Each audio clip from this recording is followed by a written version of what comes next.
on va enchaîner tout de suite avec une keynote d'ouverture pour rentrer dans le vif du sujet. Je vous propose d'écouter attentivement un speaker de grande qualité, Xavier Daval, vice-président du syndicat des énergies renouvelables et président de la commission solaire de cette organisation professionnelle. Bonjour Xavier Daval, votre mission, si vous l'acceptez ce matin, c'est de donner à toutes les personnes présentes les clés pour comprendre la place et le rôle du solaire photovoltaïque dans la transition énergétique, qu'on ait tous les clés pour ensuite suivre les débats de la matinée avec toutes les bonnes idées en tête. Vous avez exactement 20 minutes. À vous la parole. Merci. Merci Pierre, merci pour cette invitation. Bonjour à tous. On est dans un moment un peu particulier, vous l'aurez compris. Et donc, on échange depuis quelques semaines sur cet événement. J'avais prévu un truc un peu plus classique, sans doute pas forcément très marrant. Et puis, j'ai tout cassé suite au contexte, en me disant peut-être qu'il serait important qu'on revienne aux fondamentaux. Moi, je suis rentré dans l'aventure du solaire il y a 18 ans, par accident et par effraction. Et au cours du temps, je me suis posé la question de savoir si le solaire, c'était quelque chose d'intelligent ou c'était un beau gadget. Et plus je travaillais le sujet, plus j'ai été convaincu que ce n'est pas un beau gadget, c'est quelque chose d'unique. On peut mettre le PowerPoint? Hello. Yes. Et donc, je vais vous partager quelques-uns des slides qui m'ont permis de construire ce raisonnement et de l'étayer, parce qu'à la fin du compte, quel que soit le contexte politique dans lequel nous serons, j'ai moins de 20 minutes pour vous convaincre qu'à la fin du compte, le solaire, l'énergie solaire a une importance telle qu'on ne peut pas faire l'impasse. Je commence par présentation par cette très belle photo de la NASA, vous la connaissez tous. C'est la planète la nuit. Et la planète la nuit, ce qu'elle nous montre, en quelque sorte, c'est là où il y a de la lumière. Une autre manière de regarder cette planète la nuit, c'est d'utiliser ce qu'on appelle un anamorphisme. C'est la même photo, mais déformée. Et l'équation qui est derrière pour la déformer, c'est la population. Chaque pixel de cette photo héberge le même nombre d'habitants. Et là, alors, au-delà du fait, je suis désolé, le contraste n'est pas évident ici, au-delà du fait que ça remet la géographie dans les bonnes proportions, parce que nous n'avons pas en général la géographie ou les éléments pour comprendre la planète dans l'œil. On fait beaucoup d'erreurs parce que peut-être de la manière dont on apprend la géographie à l'école, mais on voit bien évidemment que l'Inde, la Chine sont des pays énormes, on voit que le Brésil est un truc microscopique, on voit que l'Amérique du Sud, il n'y a pas grand monde, on voit que le triangle du Mexique, c'est plus d'un tiers des USA. Des trucs qu'on n'a pas en tête. Mais surtout, on voit une chose qui, malgré le fait qu'il y ait trop de lumière et qu'on n'y voit rien, c'est que l'Afrique est dans le noir. Or, sur ce continent africain, il va se rajouter entre 1 et 2 milliards d'habitants de plus dans ce siècle. Et aujourd'hui, il y a déjà 600 millions d'habitants qui n'ont pas d'électricité chez eux. 600 millions d'habitants en Afrique qui n'ont pas l'électricité chez eux.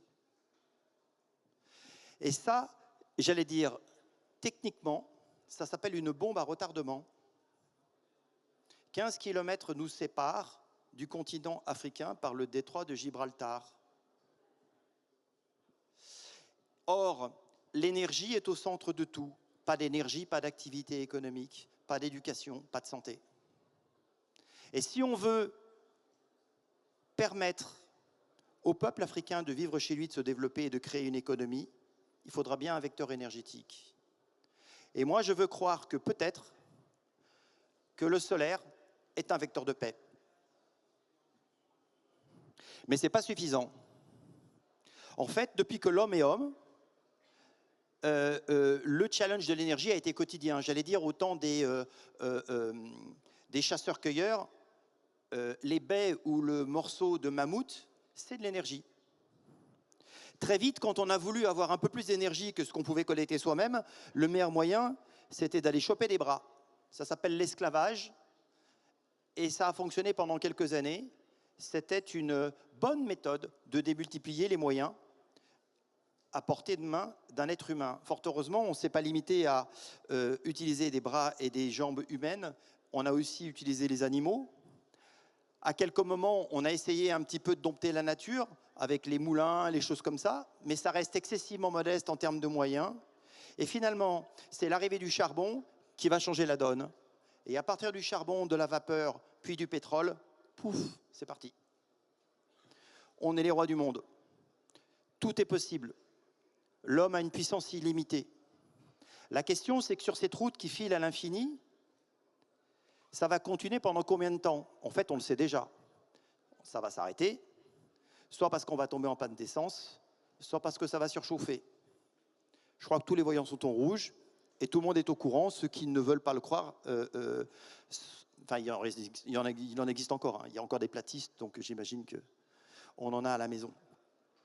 Alors, à un certain moment, les pays du monde entier se sont réunis à Paris en se disant « ça y est, il faut qu'on fasse quelque chose, c'est important, c'est grave.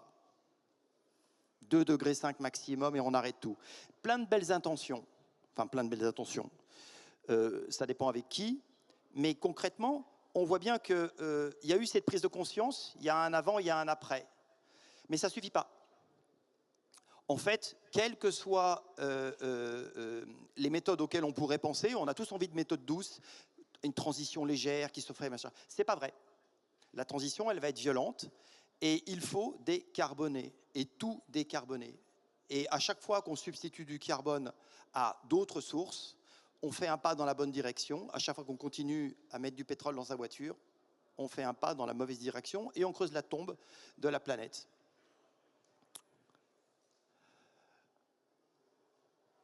Et donc, m'est apparue à ce moment-là la question de savoir est-ce que le solaire était une bonne solution pour aller dans cette direction de la décarbonation. Parce que bien sûr, ça paraît évident, mais encore faut-il regarder un peu en détail. Et quand on regarde, déjà au premier ordre, on parlait de ressources. Alors, chacune des sphères que vous trouvez sur ce graphe, elle est bien connue, hein, c'est à la bonne proportion, à gauche des stocks, à droite des flux. Un stock, ça veut dire qu'il y a une quantité finie, c'est tout là, ok? Et à gauche, ça revient tous les ans. Et en fait, le petit rond qui est là, c'est ce qu'on consomme, la planète, tous les ans.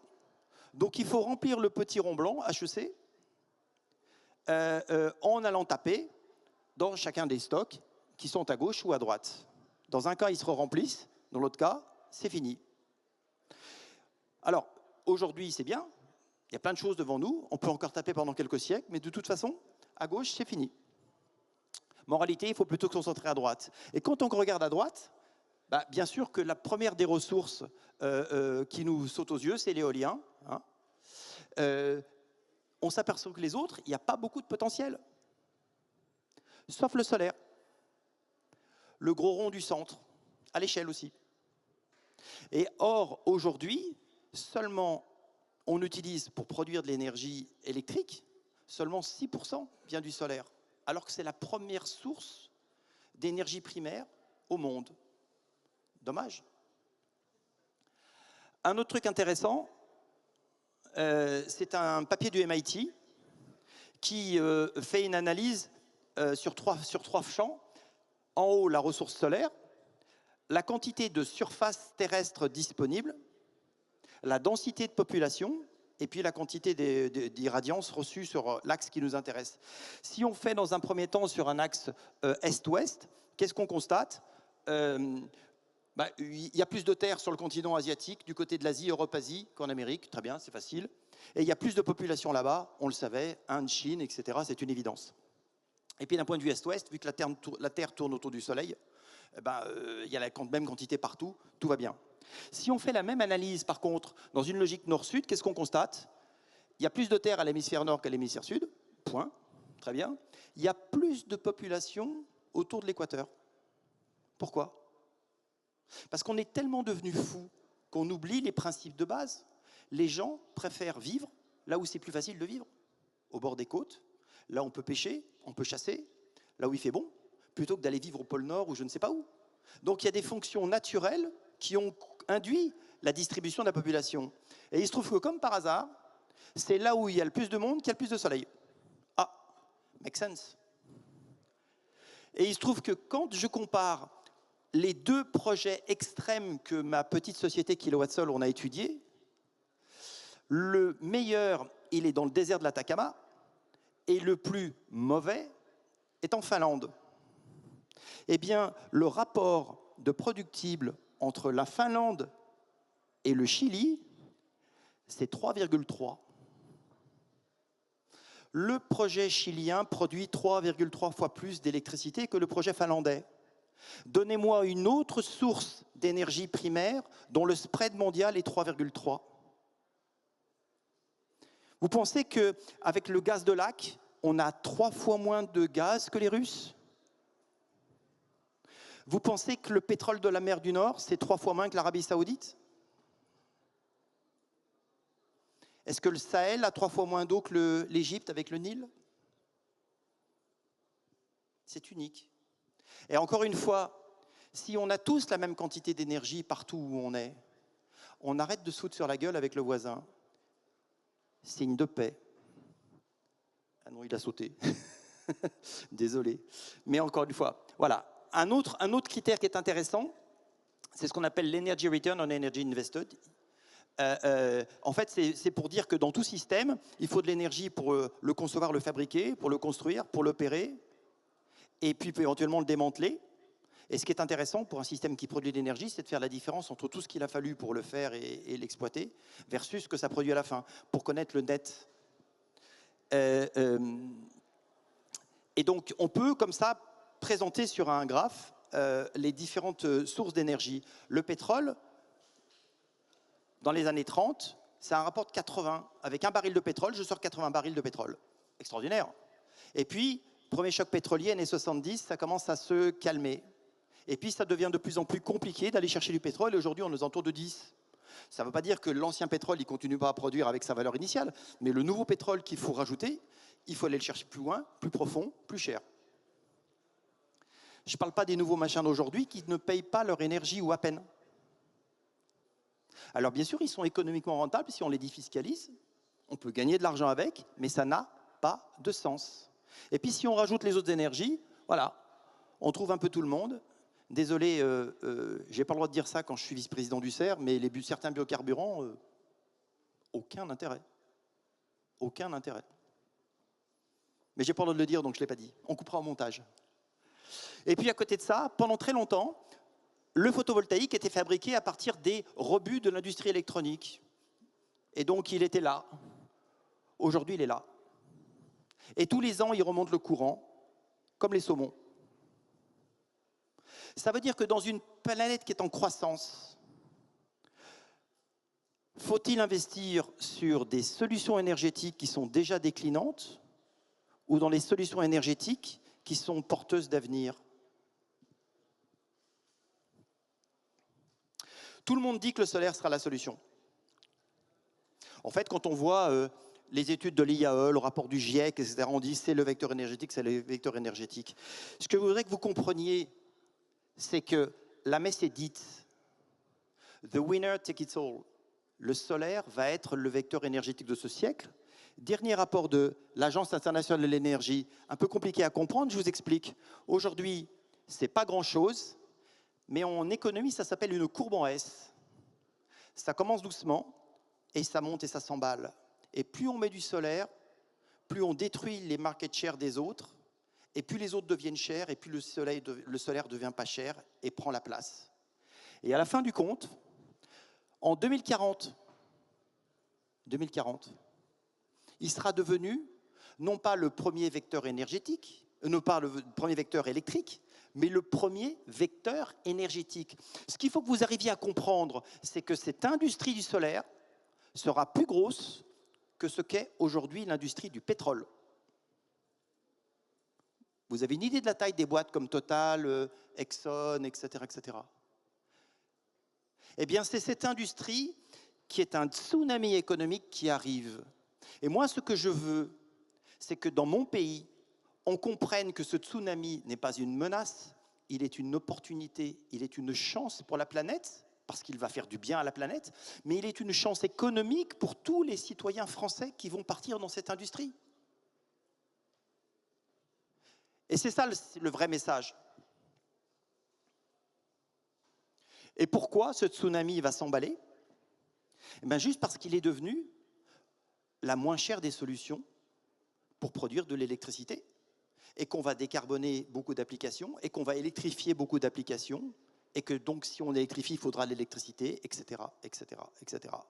Et ce cercle vicieux, si je puis dire, c'est l'inverse, c'est un cercle positif qui tourne dans le bon sens. On voit sur le graphe de gauche qu'on est en train de rentrer dans l'ère où le solaire est l'énergie la moins chère, où que ce soit. C'est fait. On ne pourra plus l'arrêter. Je finis, il me reste un slide. Et ce cheval au galop, il avance. Et ce que je ne voudrais pas, effectivement, c'est qu'on sombre dans un archaïsme stupide dont la France a le secret. Hein, je vous rassure, ça fait des années qu'on fait ça. On a inventé la ligne Maginot et on a décrété que ça va tout arrêter. On est quand même le pays qui a inventé la frontière anti-nuage de Tchernobyl. Là aussi, il suffit de se convaincre, hein, et ça marche. Hein. Il suffit de se dire on peut tout arrêter comme ça à distance. En fait, on n'arrêtera pas. Grâce à Napoléon, la France s'est dotée des meilleurs élevages de francs-comtois et de percherons. À Paris, pour avoir un ordre de grandeur, pour l'exposition universelle, la ville de Paris a, je ne sais plus combien, près de 100 000 percherons pour transporter tout le monde. C'est-à-dire qu'on en est là. Ce monde, le gars qui était maréchal Ferrand, il avait un avenir en or. C'était extraordinaire. On écrivait des thèses pour savoir comment est-ce qu'on évacuerait le crottin de cheval de Paris. C'était la problématique de cette époque-là. Et puis, pour les francs-comtois, il y a une petite famille qui se pointe et qui commence à faire des voitures. Les Peugeot, les Renault. Et fort heureusement, aujourd'hui encore, on a deux de ces industriels qui devaient être des fous furieux pour aller regarder des histoires de bagnoles alors que tout le monde nous parlait de chevaux, qui sont encore là aujourd'hui. L'industrie automobile était l'industrie du XXe siècle, l'industrie solaire sera celle du XXIe siècle. Donc à partir de là, moi je veux qu'on se rappelle que Photowatt est la marque de panneaux solaires la plus vieille au monde. Elle est française. Qu'on a quelques pionniers qui sont là depuis quelques années, et il y a des nouveaux qui sont en train de monter pour essayer de faire que non seulement nous allons être des champions de l'installation du solaire, mais aussi de la fabrication. Et c'est tout aussi important, parce que si on relie l'amont et l'aval, alors on a tout gagné, et la France pourra prendre pleinement sa part dans cette aventure. Merci de votre attention. Merci beaucoup Xavier Daval.